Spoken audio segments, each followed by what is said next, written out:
aba bashangire ngo umwanya go kubaha imbarira ey'umwaka 2022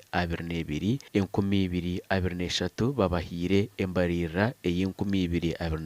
2022 ikibatabwire batyo bakashohora rero speaker akabakurata ubwo bari kucyise vitamino twashanga ibintu baratuhata kubyetegereza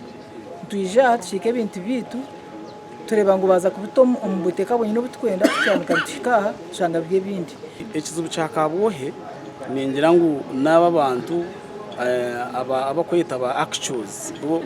tabakwenda gambo tabakwatwaho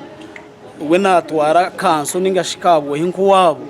icyo kurebera tukagenda na agenda utwaheruka mu sector committees atukutwahika twashanga bajyango agenda twagenzere nayo ngo tugireke kandi twategeye umufayiro Koreno bajyango kiteteye katekerwe embwe kahungo mukaro tokobasa kundetera ibintu bintatebekanise ibintarabize misho ebinatebekaniso kabisigayo Speaker wa Kabwohe division Ageihangwe ngo kisingireyo okubasharaho waya no kushanga ngo emishoro etwire neshorezubwa kwiha umukwezi kwa kana umwaka ogo ekabuza misho kandi kubatarikiro mu bici atyo yakwata ebitabone impapara yaboraho.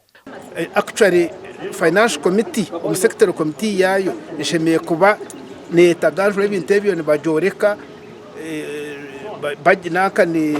register yesente zo kuzishemeye kwanza umundanwa hata babashuwa bamanya ngo sente dadanzundanwa tuzikurandura no possible ubundi zikazomusha yo muntu ukazurundanwa ntuza aha division yona then abantu batunga ubuhere mwita twashara mutagira ngo kanseje babanze betebekanise ba technical staff betebekanise so that kubaraze kutweta batwetere ikintu ekitukumanya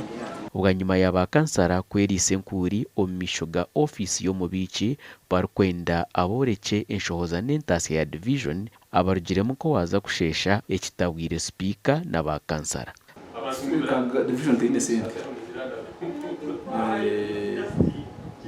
kuri ama collections zo kwa katano kwa mukaga